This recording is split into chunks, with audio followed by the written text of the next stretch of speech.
अस्सलाम वालेकुम students, today we will discuss exercise 3.2। इससे पहले हम एक्सरसाइज 3.1 कर चुके थे। अब एक्सरसाइज 3.2 को स्टार्ट करने से पहले we will discuss about some important formulas that we are going to use in this exercise. सबसे पहले हमारे पास दो तरह के सेट्स होते हैं, overlapping sets and disjoint sets. Clear? So इन दोनों के लिए we are having some formulas that we will use in this exercise. So these are the formulas. ये basically these formulas are for overlapping sets कि अगर हमें कोई भी दो overlapping sets given है तो उनका union हम किस तरह से find कर सकते हैं। Like here n stands for number. Clear? कि A union B क्या होगा कि हम n of A set में कितने elements हैं। Here n stands for the number of elements in that set. Clear?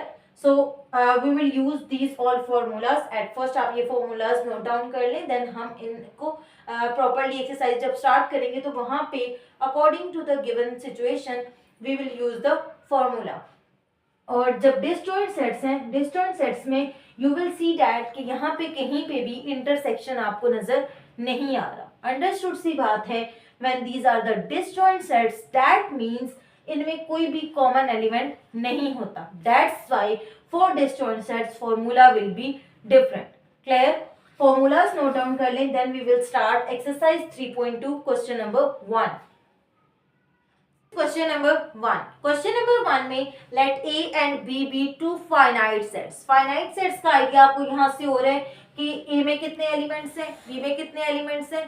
These all are given, that means it is a finite set. Then हमें given है कि number of elements in A are 24, number of elements in B are 18 and their union is 31।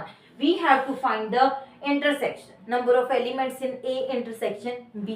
Clear? यहाँ से union से और basically intersection की term से हमें क्या आइडिया हो रहा है कि these are the overlapping sets. Clear? अगर ये डिसजॉइंट सेट्स होते सो इंटरसेक्शन की टर्म यहाँ पे एग्जिस्ट नहीं करती थी।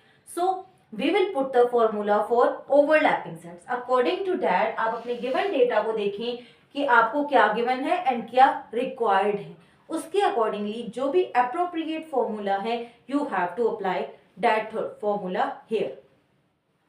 So I am going to use this formula, n of A union B is equals to n of A plus n of B minus n of A intersection B. We have given the value of n of A union B, that is 31, n of A is 24, n of B is 18. Now this is required, ये हमें find out करनी है। So simplify this, ये दोनों एक side पे ले आए and our final answer will be 11 is equals to n of A intersection B. Means कि A intersection B set के अंदर number of elements 11 है। This is now question number 2. Question number 2 में given data क्या है कि A minus B is 23, n of A union B is this, A intersection B is this and n of B minus C and n of B, दो चीजें हमने इसमें find out करनी है। Clear? Same यहाँ पे भी intersection given है, means we have to use the formula for overlapping sets. Okay? So सबसे पहले हम n of b minus a find करते हैं। So according to that we will use the formula for overlapping sets. Clear? आप वो formula सारे जो मैंने स्टार्ट में बताए हैं just remind them, वहां से आपको मिल जाएगा ये वाला formula that we can put it here. Values जो जो गिवन है वो सारी पुट करें and we have to find n of b minus a. Simple calculation करके n of b minus a will be 19. Now second thing we have to find n of b. So we will use now this formula, but keep this thing in your mind कि जब भी आपके पास intersection involve हो जाए means कि आपने उस question में जितने भी formulas यूज करने हैं you have to use them for all overlapping sets. Clear? So overlapping sets के अकॉर्डिंग ये वाला फॉर्मूला यहाँ पे suitable है, फॉर्मूला यूज करें, वैल्यू सब्स्टिट्यूट करें and then simply find out the number of elements in set B, so that will be 21. Now we will start question number 3. Now we will start question number 3. Question number 3 में मैंने question की पूरी statement नहीं लिखी, जो given data है उसको मैंने मैथमेटिकल फॉर्म में लिख दिया है ताकि हम इसका प्रॉपर सोल्यूशन फाइंड आउट कर सकें। So in question it is given that total students are 30. Clear? Total students are 30. So total students को हमने n of t भी कह दिया, like number of total students this will be 30। Algebra को हम a से रिप्रेजेंट करेंगे, like algebra basically means कि यहाँ पे दो सेट्स बनेंगे, कुछ स्टूडेंट्स जो कि मैथमेटिक्स में से अलजबरा को लाइक करते हैं and some students like geometry. Clear? So algebra वाला जो सेट होगा that is capital A and geometry वाला capital G। Now A intersection G is 15, like जो स्टूडेंट्स दोनों सब्जेक्ट्स को लाइक करते हैं algebra and geometry they are 15, सिर्फ अलजबरा को 20 लाइक करते हैं, we have to find the दो students that likes only geometry. So now intersection involve हो रहे हैं, definitely they are overlapping sets. So according to that we will use the formula। अब A B की जगह A G आ गया, बस आपके सेट्स चेंज हो गए, remaining thing will be same। So we will put this formula according to that। जो भी values known है just substitute all these values and हमारे पास आ गया n of G will be 25। Clear कि 25 students like only geometry. Now question में एक और चीज कही गई थी कि we have to represent this data with the help of Venn diagram। Clear? So Venn diagram draw करना आप लोग एक्सरसाइज 3.1 में कर चुके हैं। सिंपल यूनिवर्सल सेट में हमने कह दिया mathematics students means universal set में all those students who like mathematics, because algebra भी मैथमेटिक्स है एंड ज्योमेट्री भी मैथमेटिक्स है। सो यहाँ से क्या डेटा आया कि there are 15 students that like both, means intersection में क्या आ जाएगा 15। जो स्टूडेंट्स सिर्फ ज्योमेट्री को लाइक करते हैं दे आर 25। सो 15 यहाँ आ गया तो रिमेनिंग 10 यहाँ आ गया 25। Then next thing is 15 students 20 students like algebra. 15 क्योंकि यहाँ था तो रिमेनिंग 5 यहाँ पे आ गया। सो इस तरह से हमने इसकी वेन डायग्राम ड्रॉ कर दी। Now this is question number 4। Question number 4 में it is given that total houses are 50। Clear? So n of h means number of total houses, these are 50। अब इसमें से there are some houses that are having lawn and some houses that are having car porch। Clear? So जहाँ पे भी word L आएगा means it represents lawn and car porch के लिए we will use C। So how many houses are having lawn? 25 and 32 houses are having car porch। Clear? And there are 15 houses that are having both lawn and car porch। So we have to use the formula। सबसे पहले तो हमने basically what we have to find here, we have to find those houses, those number of houses that neither have a car porch nor have a lawn। Clear? यहाँ हमें ये तो पता चल गया कि किनके पास लॉन है, कहाँ पे कार पोर्च है और कहाँ पे दोनों चीजें हैं, बट टोटल हमारे पास कितने हैं 50। एंड अगर हम इन सबको सम करें तो हमारे पास ये 50 नहीं बनते, ये बल्कि 42 बनते हैं। दैट मीन्स कि कुछ हाउसेस तो ऐसे हैं पीछे जिनके पास दोनों चीजें ही नहीं है। So we have to find the that one. But आपने यहाँ से डायरेक्टली कैलकुलेट करके नहीं बताना, you have to use the proper formula to solve this question। So first of all हम union का formula use करेंगे। Like at first we are going to find the total houses that are having lawn and car porch both here। So we will use this formula। All these three values are given। So union हमारे पास क्या आ गया 42।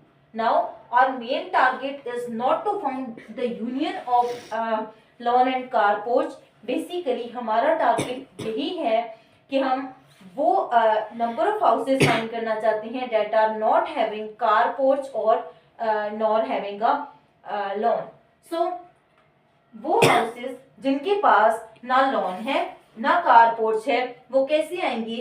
आप total houses are 50, उसमें से ये houses minus कर दें जो कि यूनियन में आए थे। So answer will be 8।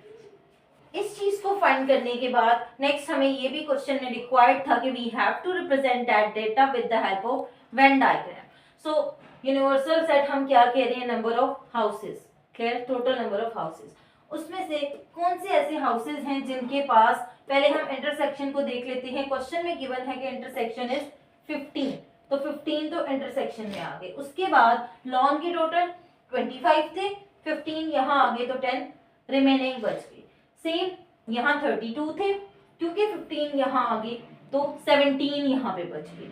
सो इन सबको टोटल करें तो भी ये 50 नहीं बनते। वो जिनके पास ना लोन है ना कार पोर्च है, दीज आर 8, तो वो इस दोनों के जो वेन डायग्राम की दोनों के सर्कल्स हैं, दोनों सेट्स हैं, उससे बाहर आ जाएंगे। Now we will start question number 5। Question number 5 में total childrens n of C are 940 कि टोटल 940 चिल्ड्रंस हैं, जिसमें से प्राइमरी लेवल के लिए P, elementary level E and secondary level के लिए S यूज हो रहे हैं। Number of students that are in primary level 400, that are in secondary level 175 and that are in elementary level 240. Now we have to find those number of students that are out of the school, मतलब जो ना primary level में है, ना elementary level में है and ना secondary level में है। So वो students हमारे पास कैसे आएंगे? हमने जो N of C है total number of children, उसमें से primary, एलिमेंट्री, सेकेंडरी तीनों को माइनस कर देना है। So we will left with 125। Means 125 students वो हैं जो इन तीनों में से किसी भी लेवल में नहीं आ रहे। Means these students are out of the school. So now we have to represent it with the help of Venn diagram. First thing you will see there is no intersection here. अब definitely common sense की बात है कि अगर एक student primary level में है तो वो एलिमेंट्री में नहीं हो सकता, अगर कोई एलिमेंट्री में है तो डेफिनेटली वो सेकेंडरी में नहीं हो सकता। That means there will be no intersection, these all are the disjoint sets. So universal set is set of childrens, primary, elementary, secondary. आपने नंबर ऑफ स्टूडेंट्स लिख दिए and there are 125 students that are out of the school, or these are or 125 students are those that are not included in any level. That's it. In question number 6 we have given different type of ice creams flavor. Basically एक पोल किया गया था जिसमें ये check करने की कोशिश की गई थी कि how many students like mango, vanilla and how many like chocolate flavored ice cream, and same how many students like both of any of them. Clear कि किसको कौन कौन से फ्लेवर्स पसंद हैं। Because of that there will be a poll done. So the data is here कि mango total कितने students ने लाइक किया, 100 ने, वेनिला 90, चॉकलेट 40।